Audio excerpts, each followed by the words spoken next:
Hello दोस्तों, मैं आशुतोष कुमार और आप देख रहे हो सबका नॉलेज यूट्यूब चैनल। आज हम लोग लेक्चर नंबर 3 देखने वाले। फर्स्ट लेक्चर में इंट्रोडक्शन दिए थे और सेकंड लेक्चर में हमने आधा इसको हाफ चैप्टर को डील किए थे एंड हाफ चैप्टर को आज डील करेंगे। चैप्टर हम लोग का जो इंट्रोडक्शन क्लास 11th का जो चैप्टर 1 है मेरे दोस्त, वह खत्म हो जाएगा, एंड हो जाएगा। इसके बाद हम लोग MCQ प्रैक्टिस करेंगे हर एक चैप्टर वाइज, यानी कि इंट्रोडक्शन चैप्टर खत्म होगा, इसके बाद इंट्रोडक्शन का MCQ लेकर आऊँगा, क्योंकि टर्म 1 में आपके ऑब्जेक्टिव क्वेश्चन आएंगे। ठीक है, आगे बढ़ें। आगे बढ़ने से बताते हैं कि कहाँ तक हमने स्टडी किया था। एक सेकेंड, थोड़ा सा बैक करना होगा ना। ये सब तो हम लोग पढ़ चुके थे ना, टाइप ऑफ इकॉमर्स भी देख लिए थे। और चलिए, कंज्यूमर प्रोड्यूसर क्या बोलते, सर्विस होल्डर्स, स्टैटिस्टिक्स यहाँ तक पढ़ा चुके थे। बोले थे कि स्टैटिस्टिक्स एक मेथड होता है जो कि डिसीजन लेने में मदद करता है on the basis of numerical data. Numerical data की मदद से कोई भी डिसीजन लेते हैं, तो एक मेथड होता है जिस मेथड के जरिए हम लोग डिसीजन लेते हैं with the help of numerical data. तो यही स्टैटिस्टिक्स के बारे में बताए थे। बोले थे आगे से हम लोग डील करेंगे। दो टाइप का स्टैटिस्टिक्स होता है मेरे दोस्त, सिंगुलर सेंस में पढ़ते हैं और प्लूरल सेंस में पढ़ते हैं। अगर हम लोग देखा जाए स्टैटिस्टिक्स का मेन यूज या मेन जो स्टडी होता है वो हमेशा प्लूरल होता है, हमेशा प्लूरल, सिंगुलर का स्टडी नहीं करता है। ठीक है, लेकिन हम लोग दो टाइप में यहाँ पढ़ेंगे, देखेंगे सिंगुलर सेंस में क्या बोलता है और प्लूरल सेंस में क्या बोलता है। स्टडी तो होल में करता है ना, लेकिन सेंस तो दोनों निकलते हैं, सिंगुलर सेंस भी निकलते हैं और चलिए ठीक है और प्लूरल सेंस भी निकलते हैं। ठीक है, देखिए सिंगुलर सेंस में क्या बोलता है। अभी भी एक क्वेश्चन यहाँ से MCQ में हमेशा रहता है कि सिंगुलर सेंस में क्या है और प्लूरल सेंस में क्या है। या क्वेश्चन दे देगा, उसमें ऑप्शन दे देगा, अब बोलेगा बताइए कि सिंगुलर सेंस है कि या फिर प्लूरल सेंस है, कौन सा सेंस इससे निकल रहे हैं। देखिए सिंगुलर सेंस में क्या करेंगे, क्या बोल रहा है कि singular sense statistics mean statistical method and techniques related to collection, organisation, classification, presentation, analysis and interpretation of data. Singular sense में हम लोग क्या करते हैं ना, क्या एक मेथड, ये भी एक मेथड है, क्योंकि स्टैटिस्टिक्स का मेथड है तो सिंगुलर सेंस में मेथड हो गया। तो देखिए स्टैटिस्टिक्स मीन्स क्या बोलते हैं, स्टैटिस्टिक्स मीन्स कहाँ थे, हाँ एक सेकंड दोस्त, हाँ statistics means statistical method and technique. देखिए ये भी एक मेथड है, टेक्निक है, जिसके जरिए हम लोग क्या क्या करते हैं, कलेक्शन करते हैं या फिर ऑर्गेनाइज करते हैं डाटा। कलेक्शन तो कैसे कलेक्शन करना है, ये मतलब कि पब्लिक को भेजना है या फिर जो होता है ना कॉल करके भेजना है, टेलीफोन सर्वे करना है या फिर इन्वेस्टिगेटर को भेजना है, कैसे करके डाटा को वो कलेक्ट करना है ना, तो उसके बारे में। उसके बाद ऑर्गेनाइज कैसे करना है, कैसे उसको अरेंज करना है, सजाना कैसे है, ठीक है ना, सीरीज में, डिस्क्रीट में, कॉन्टिन्यूस में, कैसे क्या करके उसके बाद क्लासीफाई करना है डाटा को।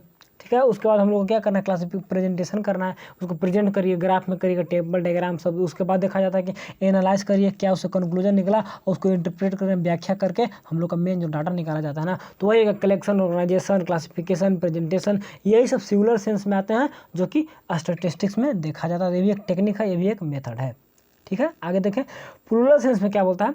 प्लूरल सेंस में बोलता है कि statistical means statistics means numerical facts and figure which have been systematically collected for a different purpose in any field of study। किसी भी फील्ड ऑफ स्टडी में हम लोग जब एग्रीगेट के रूप में न्यूमेरिकल फैक्ट्स और फिगर को देखते हैं तो वही प्लूरल सेंस में आता है मेरे दोस्त। जैसे कि सिंगुलर में हम लोग देखें कलेक्शन, इंटरप्रिटेशन, ये सब, एंड प्लूरल में क्या बोल रहा है कि numerical facts and figure, numerical facts and figure रहेंगे लेकिन एग्रीगेट के रूप में रहेंगे, एज ए होल रहेंगे, and which have been systematically collected, या फिर अरे मैं कोई भी सिस्टम के तहत उसको कलेक्ट करेंगे, जैसे मैं तैसे नहीं, एक सिस्टम के तहत उसको कलेक्शन किया जाता है। उसके बाद डिफाइन पर्पस, क्या purpose in any field of economy, मैंने किसी फील्ड में कोई भी डिफिनेशन यानी कि डिफाइन करता है ना, किसी उद्देश्य के लिए काम करते हैं ना, तो किसी उद्देश्य के लिए हम लोग सिस्टमेटिक ढंग से डाटा को कलेक्ट करते हैं और कलेक्ट करके कोई भी नंबर, कोई उसको फिगर के रूप में प्रेजेंट करते हैं ना, उसी को प्लूरल सेंस में हम लोग देखते हैं। या कोई कंपनी है या फिर आप ही अपने घर के लिए कुछ काम कर रहे हैं ना, तो कोई भी डाटा को कलेक्ट करिएगा, क्या बोलते हैं, एक सिस्टमेटिक ढंग से, और उसके बाद उसको क्या अपने फील्ड में आपको जो काम करना है तो उसको क्षेत्र में आपको लगाना होगा। तो प्लूरल सेंस में वही है कि फैक्ट्स एंड फिगर को स्टडी करता है, और सिंगुलर सेंस में वही कलेक्शन, प्रेजेंटेशन और एनालाइजेशन ये सब होता है। ठीक है, दोनों एक तरह से सेम है, क्योंकि अगर फैक्ट्स एंड फिगर जितने रहेंगे तो उसको कलेक्शन करेंगे, इंटरप्रेट कर व्याख्या करेंगे, तो सिंगुलर सेंस को जोड़ को प्लूरल बनता है। लेकिन अलग अलग एग्जाम में देगा, लिखने के लिए देगा कि बताइए कि प्लूरल है कि सिंगुलर है, तो यहाँ पे देखिएगा न्यूमेरिकल फैक्ट्स एंड फिगर दे रहा है ना, तो प्लूरल हो गया। अगर इसी कलेक्शन, इंटरप्रिटेशन जब बोल रहा है तो सिंगुलर हो गया। तो यही दोनों में थोड़ा सा देखने को रहता है मेरे दोस्त।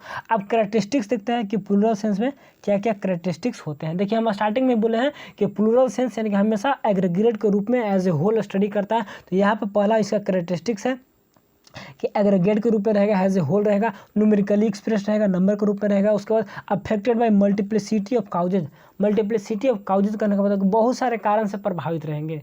जैसे कि मान लिया आपका 10th में रिजल्ट आया, मान लिया आपका 80% रिजल्ट आया, तो उसके बहुत सारे कारक रहे प्रभावित करने वाले। उसमें केवल मान ली मैथ का नंबर रहा, फिजिक्स का नंबर रहा, या पढ़ाई को वो हम कितने टीवी देखे, कितने क्या किए, मम्मी का कंट्रीब्यूशन क्या रहा, सर का कंट्रीब्यूशन क्या रहा, पापा का क्या रहा, भाई का क्या रहा, ठीक है ना, आपके दोस्त का क्या रहा, आपके सर का क्या रहा। तो वही सब बहुत सारे कारण से अफेक्टेड होते। कोई भी डाटा 80% जो रिजल्ट है आपका, तो 80% बहुत सारे कारण से क्या है प्रभावित है। तो उसी प्रकार मल्टीपल काउजेस से अफेक्टेड रहता है स्टैटिस्टिक्स। एंड रीजनेबल एक्यूरेसी, मैंने एकदम उचित रूप से शुद्धता इसमें देखने को मिलता है कि जो भी क्या एक्यूरेट होना चाहिए, डाटा शुद्ध होना चाहिए। And collected in systematic manner, तो स्टार्टिंग में देखेंगे सिस्टम के तहत कलेक्शन इसका होता है। और साथ ही साथ इन्वेस्टिगेटर वगैरह जाकर उसको देख क्या होता है प्री डिटरमिनेट पर्पस, मतलब कोई भी उद्देश्य पहले से फिक्स रहता है।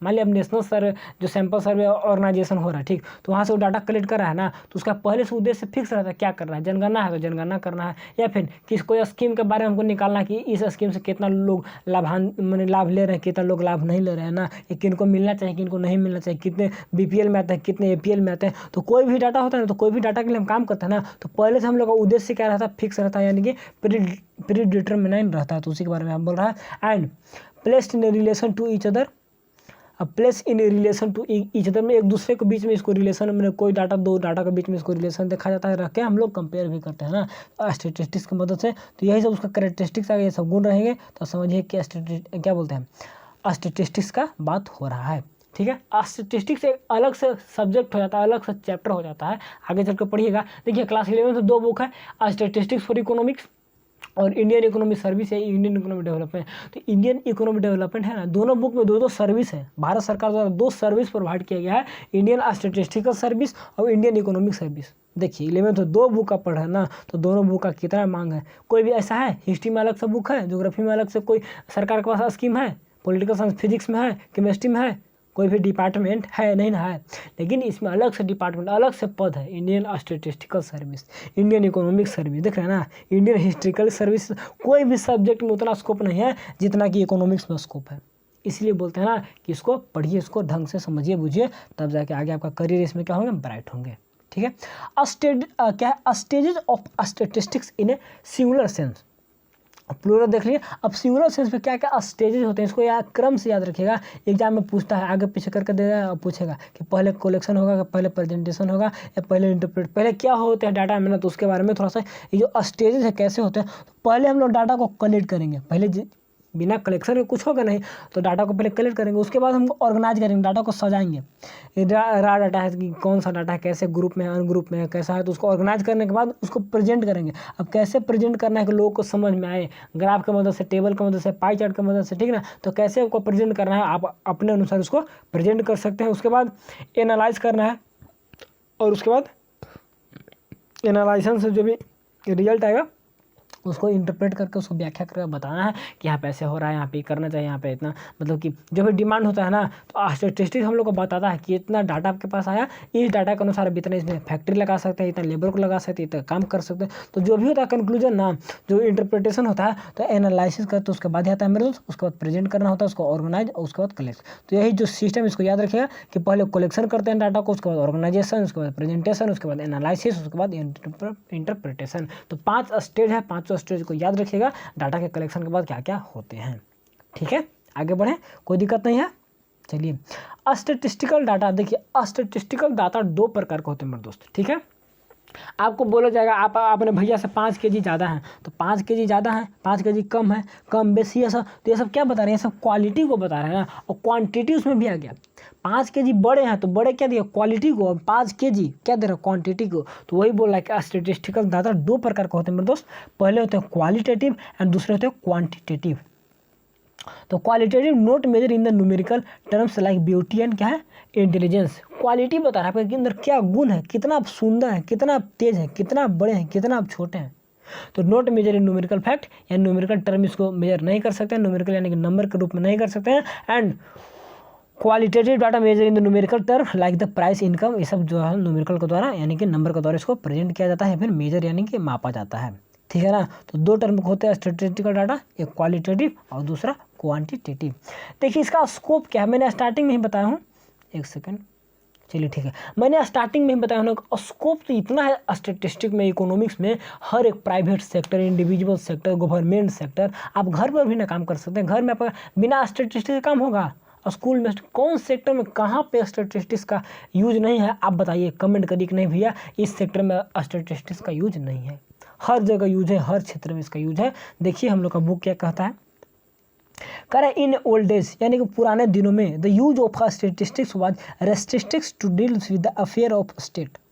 पहले के ज़माने में देखा जाता ना कि स्टैटिस्टिक्स का जो यूज है ना वो रेस्ट्रिक्टेड रहता है, बाधित रहता था to deal with the affair of state, यानी केवल स्टेट के कामों में ही देखा जाता ना। मैंने स्टेट यानी सरकार समझिए, तो सरकार अपने पास ही रखती थी, कोई भी स्टैटिस्टिक्स का काम हुआ तो उतना ही में सीमित है और इसके आगे स्टैटिस्टिक्स का यूज नहीं होता था। लेकिन आज बहुत ज़्यादा है, बट नाउ वे डे देखिए क्या करा है, आज इसका यूज हर क्षेत्र में। The scope of statistics has been spread to all those area where the numerical facts are used has the economics. देखिए अब हर एक क्षेत्र में आज के दिनों में बढ़ गया है, जहाँ जहाँ यूज है पूरा स्प्रेड कर गया, फैल गया है। जैसे कि इकोनॉमिक्स में, ठीक है, उसके बाद बिजनेस में, उसके बाद इंडस्ट्री में, मेडिसिन में, फिजिक्स में, केमिस्ट्री में, न्यूमेरिकल्स में, कहाँ पे नहीं है? Numerous fields of the knowledge, हर एक जहाँ जहाँ नॉलेज का क्षेत्र है हर जगह स्टैटिस्टिक्स का यूज है या फिर स्टैटिस्टिक्स का स्कोप है, वहाँ पर गुंजाइश है, आप उसमें काम कर सकते हैं, उसमें डेवलपमेंट हो सकता है, उसका विकास हो सकता है।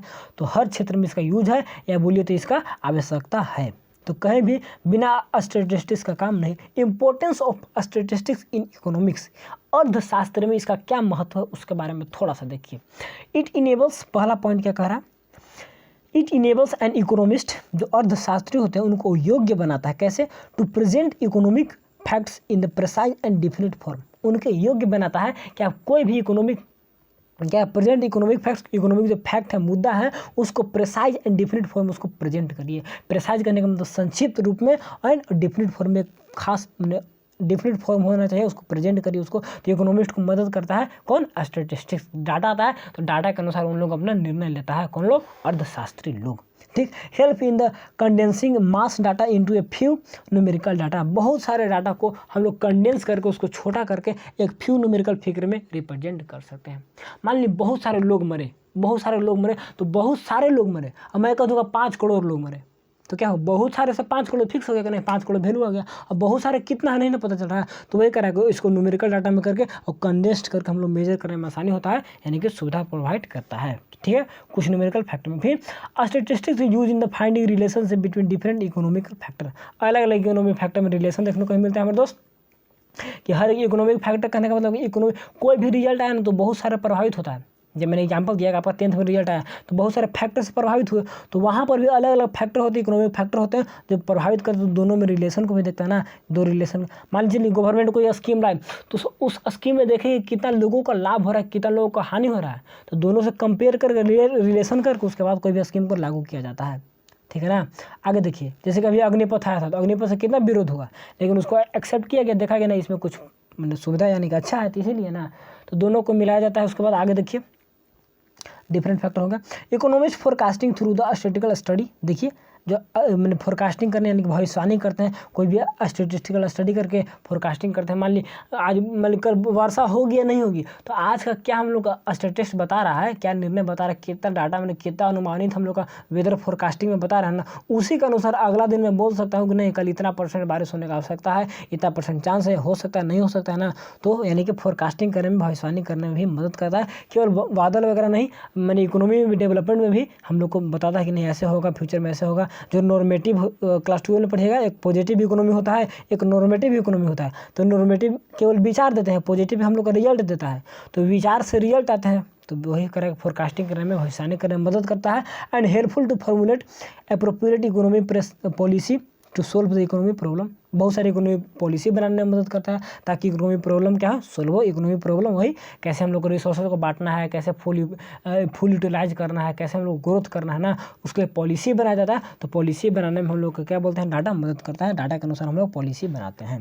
ठीक है, बिना डाटा के कैसे पॉलिसी बनेंगे, कहाँ पर कितना आवश्यकता है, तो सरकार को अगर मालूम रहेगा तब ना कि नहीं हमको इसमें इतना खर्च करना है, इसमें हमको जो मेरा पैसा है तो एजुकेशन में इतना पैसा खर्चा करना है, हेल्थ में इतना खर्चा करना है, तो कितना खर्च करना है, तो वही ना स्टेटिस्टिक्स आया, उसी के अनुसार ना पॉलिसी बनेगा मेरे दोस्त। तो वही यहाँ बोल रहा है and help to analyse the performance of policy and applied before, मैंने कोई भी पॉलिसी को मैंने अप्लाई करने से पहले उसमें क्या दिया, एनालाइज द परफॉर्मेंस, उसका परफॉर्मेंस को क्या बोलते हैं, एनालाइज करता है यानी व्याख्या करता है, एक तरह से उसके बारे में स्टडी करता है, तब उसको जाकर पॉलिसी को लागू किया जाता है। आगे देखिए और क्या इसका महत्व है। Economist try to find out the cause and effect of the relationship between different sets of data, अलग अलग सेट्स ऑफ डाटा जब आते हैं ना तो उसके बीच में रिलेशन निकालने में क्या उसका प्रभाव, क्या मतलब क्या कारण रहा, क्या प्रभावित रहा, कैसे क्या रहा ना, तो दोनों बीच में इकोनॉमिस्ट को वहाँ पे मदद करने में, समझने में आसानी होता है। और साथ ही साथ अलग अलग सेट ऑफ डाटा, मैंने कहीं से डाटा ज़्यादा आया, कहीं से डाटा कम आया, कहीं से पुराना डाटा निकल गया, कहीं से डाटा निकला ही नहीं, तो अलग अलग डाटा में रिलेशन निकाल के इकोनॉमिस्ट लोग कोई भी पॉलिसी बनाते हैं, कोई भी निर्णय लेते हैं ना, तो लोग क्या उसका प्रभाव होगा और क्या इसका कारण है, कि इतना डाटा है, मैंने हमारे पास इतना डाटा है, तो इतना डाटा का क्या प्रभावित होगा, कैसे क्या होगा, तो उसका बीच में इकोनॉमिस्ट लोग को मदद करने में मदद करता है, कोई पॉलिसी बनाने में या उसमें स्टडी करने में। एंड फॉर्मुलेशन पॉलिसी, तो कोई पॉलिसी बनाने में ही आ गया। And use for the inter social and inter temporal comparison, मैंने टेम्पोरल में तत्काल प्रेजेंट का कोई कंपेयर करने में, और इंटर सेक्टर कोई भी सेक्टर के बीच में कंपेयर करने में भी मदद करता है। मान ली प्राइमरी सेक्टर सेकेंडरी सेक्टर में कितना ग्रोथ हो रहा है, कौन सेक्टर में कितना ग्रोथ हो रहा है ना, उसके साथ साथ टेम्पोरल इंटर टेम्पोरल कंपेरिजन में कोई इंटर में कोई शॉर्ट टर्म के लिए कंपेयर भी करने के लिए, और लॉन्ग टर्म में कोई सेक्टर में कंपेयर करने के लिए भी हम लोग को मदद करता है। और साथ ही साथ quantitative expression for the economic problem, कोई भी इकोनॉमिक प्रॉब्लम के लिए क्वांटिटी की मात्रा में कितना प्रॉब्लम है, कितना लोग अनएम्प्लॉयमेंट, कितना रिसोर्सेज का यूज हुआ, कितना रिसोर्सेज बर्बाद हुए, कितना रिसोर्सेज का डेवलपमेंट हुआ, तो वही इकोनॉमिक प्रॉब्लम को क्या है ना, तो क्वांटिटी के रूप में भी दिखाने का मदद करता है, सोचता है। तो बहुत सारे हम लोग इसका क्या देखें, इंपॉर्टेंस देखिए, इसमें 2 4 5 माइंड में याद रखिएगा, कहीं ना कहीं से पूछ सकता है, घुमा कर भी देख सकता है। इसका फंक्शन क्या, कार्य क्या है, तो जो इसका इंपॉर्टेंस वो है कार्य होंगे। देखिए कार्य क्या है, कार्य पहला क्या है, स्टैटिस्टिक्स सिंप्लीफाई कॉम्प्लेक्सिटी, कोई भी कॉम्प्लेक्सिटी जटिलता है, जटिलता को सिंपल बनाता है स्टैटिस्टिक्स। कोई भी हम लोग को समझ में नहीं आ रहा है, उसको अगर स्टैटिस्टिक्स के रूप में एक्सप्लेन कर देंगे ना, तो कोई भी बहुत से बड़ा फैक्ट क्या होंगे, हम लोग को सुलझाने का आसान हो जाते हैं। और express the fact in number, कोई भी फैक्ट को नंबर में हम लोग एक्सप्रेस कर सकते हैं। And present the data in the condense form, उसको डाटा को छोटा कर देगा, जो ऊपर पढ़े वही सब है। Statistics compare the different phenomena and रीयूजर द रिलेशनशिप बिटवीन देम, रीयूजर में एक्यूरेट रिलेशनशिप देता है, या कोई भी फिनोमेना कोई भी घटना है तो दोनों में कंपेयर करता है। जो ऊपर पढ़े हैं वही सब यहाँ पे फंक्शन के रूप में देखने को मिल रहा है। उसके बाद statistics helpful in the formulation policy, वही पॉलिसी बनाने में, जो ऊपर पढ़े वही सब हेल्पफुल इन इकोनॉमिक फोरकास्टिंग, वही सब में ठीक। जो इंपॉर्टेंट है वही यूज क्या फैसिलिटेट कंपेरिजन, कंपेयर करके फैसिलिटी प्रोवाइड करते हैं। उसके बाद it is useful in the testing the law of other science, अलग अलग क्षेत्र में अलग अलग साइंस में कोई भी टेस्टिंग करने में मदद करता है। उसके बाद help in the establishment of correlation between दो फैक्ट के बीच में कोरिलेशन, एक चैप्टर पढ़िएगा कि कोरिलेशन से देखते हैं ना कि 2 सेक्टर में 2 डाटा में किस में कौन ज़्यादा है, किस में कौन कम है, तो कंपेयर करके मान लिया हमको हेल्थ सेक्टर में कितना विकास हुआ, उसके बाद हम लोग देखते हैं कि एजुकेशन सेक्टर में कितना हुआ, तो 2 सेक्टर में कंपेयर करते कोरिलेशन देखते हैं ना, तो कोरिलेशन से पता चलता है किस में कितना डेवलपमेंट हो रहा है और किस में कितना डेवलपमेंट करना है। ठीक है। अब लिमिटेशन देखिए, एक सेकंड बस। अच्छा, लिमिटेशन करना मतलब कि कहाँ पे इसका रोक है, मैंने किस क्षेत्र में काम नहीं कर सकता, इसका मतलब कमियाँ। तो कमियाँ क्या क्या, थोड़ा सा स्टैटिस्टिक्स यूज बहुत देखे, फंक्शन देखे, इसका बहुत सारे पॉलिसी बनाने, फोरकास्टिंग करने में, कोई भी 2 सेक्टर के बीच में रिलेशन देखने में, प्राइवेट सेक्टर हो या फिर पब्लिक कोई भी सेक्टर में, ठीक ना, तो बहुत सारे देखें। लेकिन लिमिटेशन कहाँ पे अप्लाई नहीं हो सकता, कहाँ पे इसका यूज नहीं हो सकता है। तो पहला देखिए, statistics do not study individual, does not study individual. Starting में बोले थे कि इंडिविजुअल का स्टडी नहीं बोलता है, जो बोले थे कि आपका पैकेट में 100 रुपया है तो क्या वो स्टैटिस्टिक्स का पार्ट है, तो बोले थे कि नहीं है। स्टैटिस्टिक्स का पार्ट एक ग्रुप में देखा जाता है, 10 ग्रुप के बीच में पैकेट में उन लोग का पैसा है तो उसको हम लोग स्टडी करेंगे, बाकी स्टडीज़ को नहीं करेंगे। ठीक है, ये भी तो एक मेथड है स्टडी करने का, ये कोई भी निर्णय लेने का, जो न्यूमेरिकल फैक्ट हम लोग निर्णय लेते हैं, तो मेथड है यानी मेथड यानी स्टडी करते हैं। तो यहाँ पे हमेशा क्या करते हैं, इंडिविजुअल का स्टडी नहीं करता है, एज ए होल स्टडी यहाँ पे किया जाता है। ठीक है, आगे देखिए सेकंड का limitation, statistical result might be due to fallacious conclusion. Fallacious conclusion करने का मतलब कि बहुत सारे गलत होते हैं, इसमें कंक्लूजन निकलता है ना, हम लोग को रॉन्ग देखने को मिलते हैं, क्योंकि यहाँ पे देखिए सब कुछ एवरेज बेस्ड होते हैं ना। अब मीन निकलेगा, मीडियन निकलेगा, तो मीन मीडियन से एवरेज टाइप आता है, तो डाटा क्या होता है ना कि करेक्ट, मतलब बहुत कम चांस रहता है कि करेक्ट रहेंगे। ठीक है ना। तो ये सभी मैंने चांस रहता है माइट रिजल्ट बहुत मैंने मुख्य रूप से गलत होने का चांस रहता है। And statistical deals with quantitative facts only, केवल क्वांटिटी को, क्वालिटी फैक्ट को नहीं दिखाता है ना, कितना गर्म है कितना ठंडा है, नहीं 5 kg गर्म है या 5 kg ठंडा ऐसा दिखाएगा, तो थोड़ा सा ये भी लिमिटेशन है। ठीक, statistics are true only on average, क्या बोले, केवल एवरेज पे बेस्ट रहता है ना, तो केवल एवरेज पे इसका सही रहता है। And only expert can make the best possible use of statistics, कोई भी जो एक्सपर्ट रहते हैं ना तो वही सही से इसका यूज कर पाते हैं, नहीं तो गलत हो जाता है कंक्लूजन हम लोग का, बहुत बार इसका रिजल्ट गलत निकलते हैं। आगे देखिए, uniformity and homogeneity of data are essential, uniformity में एक समानता रहना चाहिए, कोई भी डाटा होमोजिनिटी होना चाहिए। होमोजिनिटी का मतलब मान लीजिए कोई केजी है तो कोई वेट में नहीं रहना, हर एक केजी में, ठीक है, तो वही यूनिफॉर्मिटी, केजी है तो सबको केजी में रहना है। और यूनिफॉर्म बना कोई 5 kg तो कोई 50 kg नहीं होना चाहिए, 5 kg तो 5, 10, 15, मान ली 5 kg है यहाँ पे 500 kg, तो ऐसा नहीं, यूनिफॉर्म होना चाहिए, एक समान होना, 5, 10, 15, 20 ऐसे करके। एंड होमोजिनिटी होना चाहिए, केजी है तो केजी रहना चाहिए, ऐसा नहीं केजी की जगह वेट हाइड कर दीजिएगा। तो डाटा में देखा जाता है कि यूनिफॉर्मिटी होना चाहिए और साथ साथ होमोजिनिटी होना चाहिए। ठीक है, आगे देखें, miss use of statistics is ended in the it's aggregate limitation because the miss use of statistics is possible, क्या बोलते हैं, इसका मिस यूज होने का बहुत चांस रहता है, तो साथ साथ रिजल्ट भी मिस यूज होने इंडिट करने का, तो सचमुच में रियलिटी में क्या है, and greatest limitation miss use of statistics का बहुत सारे गलत यूज हो जाते हैं, क्योंकि हम लोग को मतलब मान लीजिए कहीं से डाटा आया तो उस डाटा कितना सही है, प्राइमरी डाटा है, सेकेंडरी डाटा कैसे क्या है ना, तो मिस यूज होने का बहुत चांस रहते हैं। ठीक है, बहुत कम ही डाटा है ना प्राइमरी। अब कहीं से कोई जाकर पेपर से न्यूज़ उठाएं, ठीक है, कहीं से कोई क्या बोलते हैं कॉलेज में जाकर वहाँ से लिए डाटा, तो प्राइमरी सेकेंडरी हो गया, तो सेकेंडरी डाटा कितना सही है कितना गलत है, मिसयूज होने का चांस है, तो उसके रिजल्ट भी गलत होते हैं। तो प्राइमरी हर एक डाटा प्राइमरी नहीं होते। And study on aggregates only, हमेशा एग्रीगेट के रूप में स्टडी करता है। और लास्ट क्या है, विदाउट रेफरेंस द रिजल्ट्स में be prove to be wrong, बिना रेफरेंस, बिना किसी के संदर्भ में, मान लीजिए बिना कंपेयर किए किसी से, इसका रिजल्ट हमेशा गलत होने का चांस रहता है।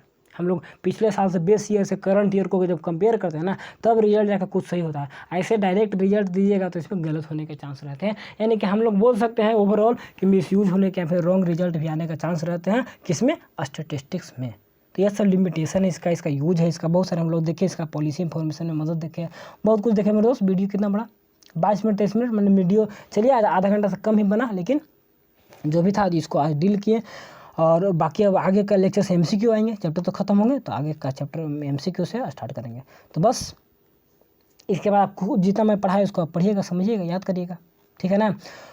तो आज के लिए तो है मेरे दोस्त, कुछ सीख पाए तो वीडियो को जरूर लाइक करिएगा, चैनल में तो सब्सक्राइब करके, ताकि आगे का स्टडी हम लोग करते रहें। और तब तक खुद से पढ़िए, आगे बढ़िए, तूफान बचा दीजिए। जय हिंद, जय भारत मेरे दोस्तों, थैंक्स फॉर वॉचिंग।